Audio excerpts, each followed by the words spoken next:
Namaste! I am so glad that you're here with me today, and I am so glad that you are taking my meditation course. I'm so excited about this, really.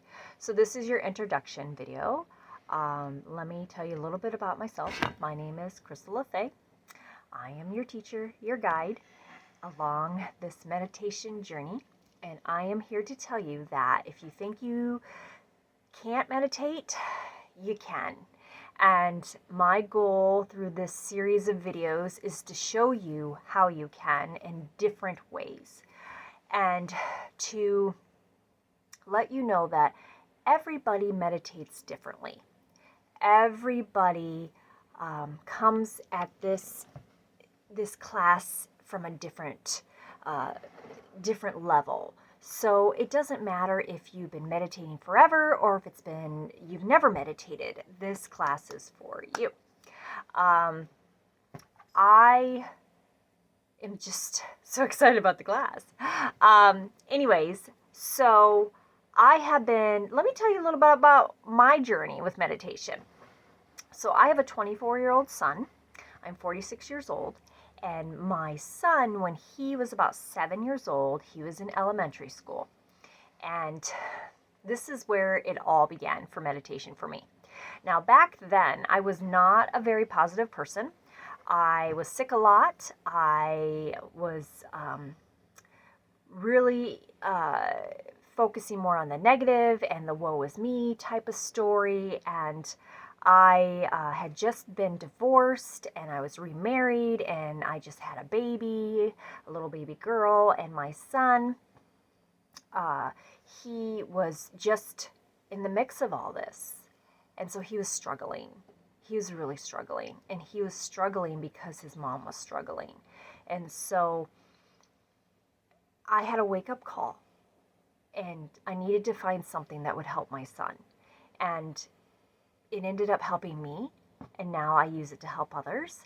And it's literally the gift that keeps on giving, and that is meditation. So what had happened was that I was getting phone calls from the elementary school that my son was having breakdowns, and I needed to come get him, and he was having these emotional outbursts and these breakdowns, and he was just, they couldn't talk to him. He was throwing fits. And at the time, I didn't realize that the connection between me and my son was so strong that he was feeding off of my own energy with the stresses that I was under. And so that was feeding into his stuff with his already emotional mix of things from not living with his dad, and his mom having a new baby, and just a new marriage and a new life. And he was just a mix of emotions. And not only that, he's born on my birthday, so we're both Cancerians. Yeah, very emotional. So, but I was getting these phone calls, and I would go and pick him up. And at the time, luckily, I was a stay-at-home mom, so it wasn't that much, it didn't deviate from my schedule that much, but it was beginning to be a little bit daunting on me as a parent, because I was like, what's going on with my son? What can I do for him? It was really, really plaguing me as a parent and a mom to see my kid go through this at such a young age and feeling powerless. Oh boy, did I feel powerless. And so during that time, I had already started touching base on Reiki attunements and Reiki healing. I had just had my first Reiki healing a few months prior, and I was just starting to get into the spiritual aspect of my life and really owning my gifts and just trying to figure out where I fit in this world with my psychic abilities and all those things, and trying to figure out my purpose and my goals and everything. So everything was just a jumble of everything at that time in my life.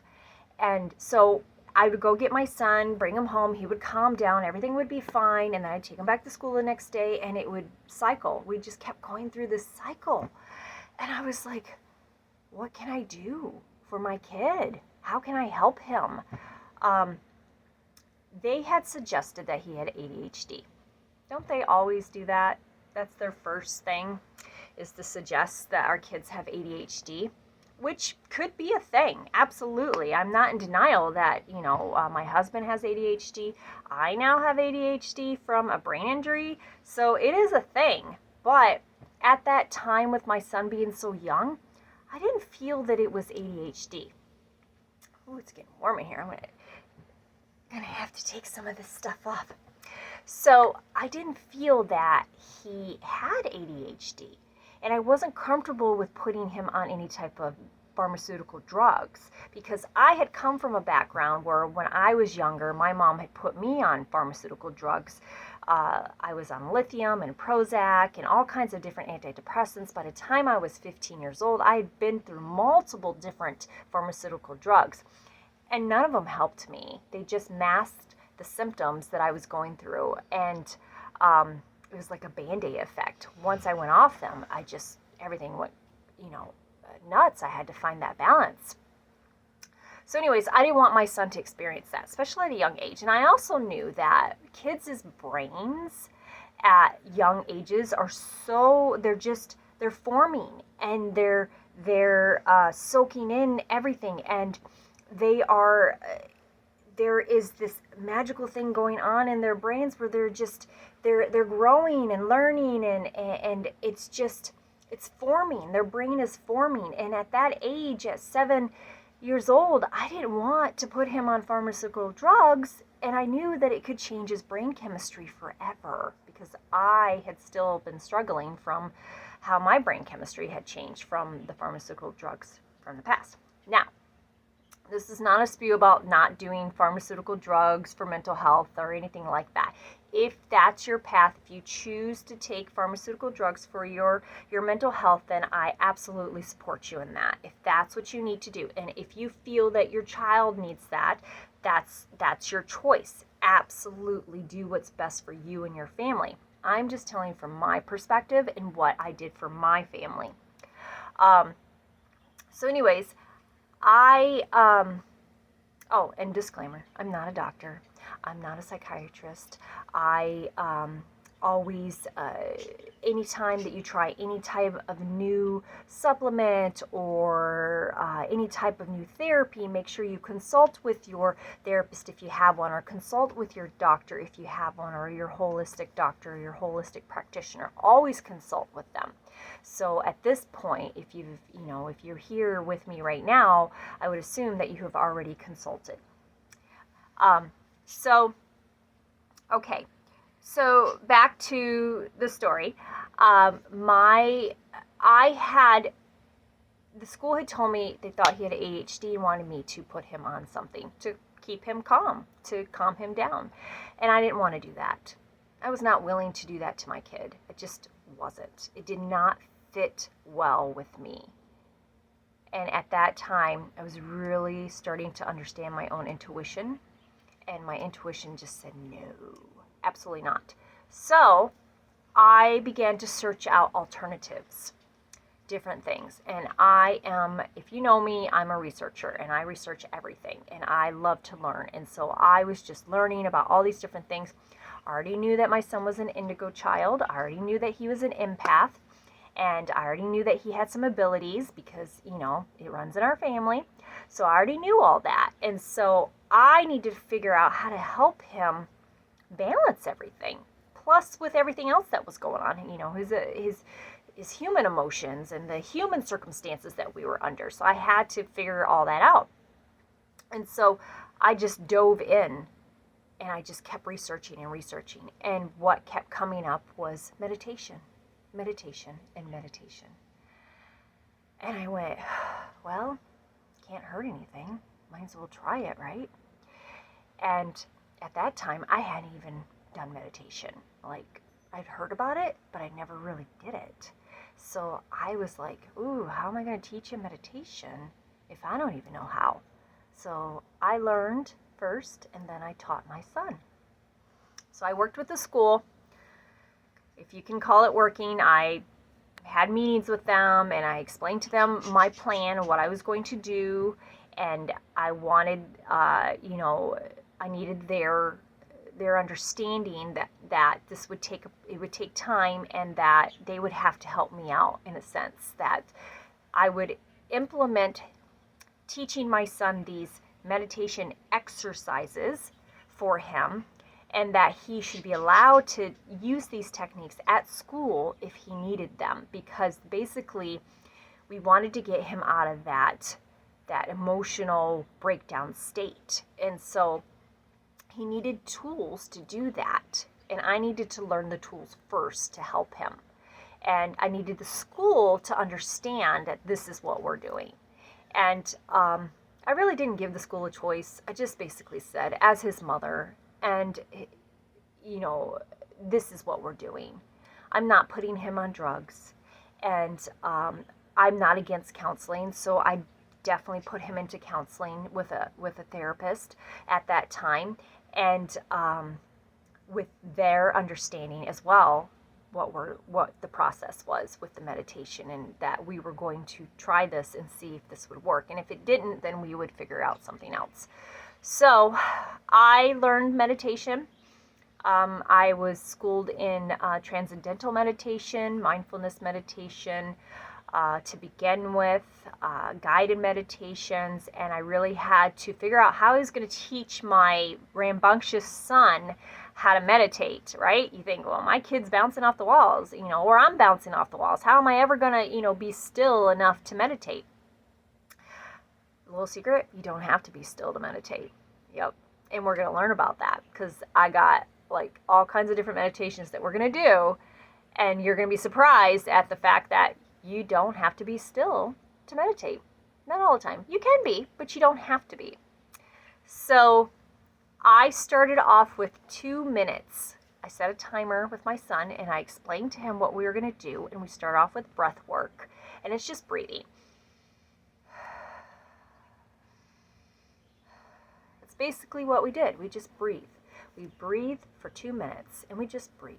And he was up, he'd get up, he couldn't sit still, so he'd get up and move around, and I just asked him, just keep breathing as you're moving. It's fine, just keep breathing.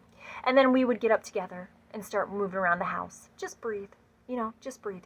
And we did that for a couple weeks. And every day we would do breathing exercises, and we would start with the 2 minutes. And once the timer went off, throughout the day, when we were just doing normal things, I would ask him to breathe. Just remember to breathe. We're just going to breathe. And when he would get upset about something or have an emotional situation come up, we would breathe. And I would just say, remember to breathe. Let's breathe. And we'll stop and we'll breathe together. And so we breathe. That's all we did for a couple weeks. And then I told him when he was at school, that's your exercise. You can breathe. You just need to breathe. And so I worked with the teachers, and I said, if he gets to be in an emotional state, to allow him to either go in a space by himself in the room or go out in the hallway by himself for just a couple minutes to breathe. That's it. That's all I asked. And luckily the teacher was very nice and worked with me on that, and he was allowed to do that. And she said within the 2 weeks, he was starting to have lesser situations come up. So it wasn't as a struggle for him. He was still having struggles, but it wasn't as bad. He was able to take those couple minutes and breathe. And when he would come back, he was much calmer. All right. So then from there, I began putting in extra steps with the meditation, and we would up the minutes, 2 minutes to 5 minutes. And then we started doing the chanting meditations where you do the and using sounds and words that he liked. As his age, I'd ask him, what's your favorite word, and we would use that. And chanting, it could be spaghetti, and we would do that. And we did that for about a week, and then I kept layering it. I kept adding more different things here and there, and we would do it in different ways. And eventually, within 6 months, we had an exercise program, a meditation exercise program set just for him that was best for him. And during that time, I was meditating and figuring out what was best for me. And it was making changes. not only in my son, but making changes in me. I was calmer. I was more centered. Things weren't perfect, but I was feeling the difference. I was definitely feeling the difference. And so after about 6 months in the school, we had a meeting and they're like, yeah, there's some changes going on here with him. He's not having outbreaks like he was. I was getting less phone calls. Things were like moving in the right direction. And by the end of that year, he was about 8 at that time. That kid could sit down for an hour in meditation. Like, sit there and meditate. Like this. Like, literally. That wasn't always our meditation practice, but that was part of it because it was important for him to learn to be able to still his own body and find that calmness within himself. And he did. He did. And I did. And that began my journey. And that began his journey. And from there, it just took off. And I've learned so much over the years with more meditations and different types of meditations and understanding. And, you know, in 2018, I had a brain tumor and a brain bleed and a stroke. And that's a whole other story. But I had that happen to me. And I used meditation to heal that. And we will be doing those type of meditations in this series. So I'm excited for that. And also after that, in 2019, I was in a car accident where I obtained a traumatic brain injury and a shattered knee and a shattered heel. And I used meditation with that as well. So, and I'm still learning. I learn every day about new things and new ways to do things and new breathing techniques and just all kinds of things. And so, and I also have learned, because I have taught my husband how to meditate, and he is classic case ADHD. But I can tell you, we've been together almost 8 years, about 8 years, and totally different person from when we first met. He uses meditation, but in his own way. And we'll be talking about that too, how you can use meditation in different ways, doing different things, and how each of us will find a way that works for each of us. This is individual. This is personal. Your meditation practice is a personal practice just for you. And I'm just here to guide you and to show you the different ways that you can do it. And my advice to you is try them all. Try them all and see what fits and what doesn't fit. And don't worry if one fits and one doesn't. There's no judgment here. I just want you to be in a calm, balanced state within your own self and your life, so that you can get your freedom back from your thoughts and your pains and just everything. I want to help you find your freedom. And so that's what this is about. Meditation can help you find that. And so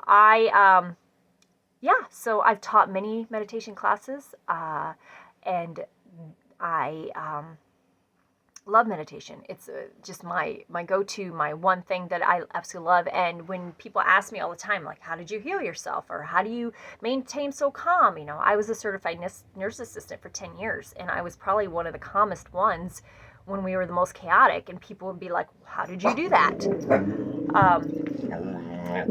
How I did that is, it's my puppy dogs. Lydia. How I did that was I would go in the bathroom for a couple minutes and meditate and come back out and recenter. So we'll be talking about that too. But yeah, so I mean, it's the gift that keeps on giving.